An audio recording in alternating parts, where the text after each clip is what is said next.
Well, I decided to write on the topic of C-section, cesarean section births, because I had my own personal experience, and I think many sociologists and scholars in general come to topics from their own interest, and that is that my first birth in 2000 was a C-section birth, and it was unexpected. I was fully expecting a vaginal birth, and I arrived at the hospital in labor, and a labor and delivery nurse told me that my baby had flipped from being head down to head up in a breech presentation, and many physicians, including my own, are not comfortable delivering breech babies, or babies presenting in a breech position vaginally. So I was really kind of rushed into a C-section.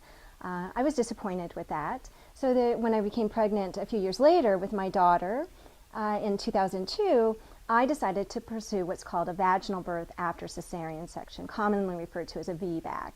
I decided to pursue that.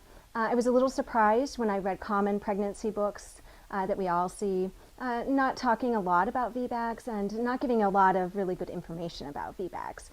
So being the sociologist researcher, I delved into the medical literature, and what I found was that there are risks with a VBAC birth, but there are also risks with a repeat cesarean section birth.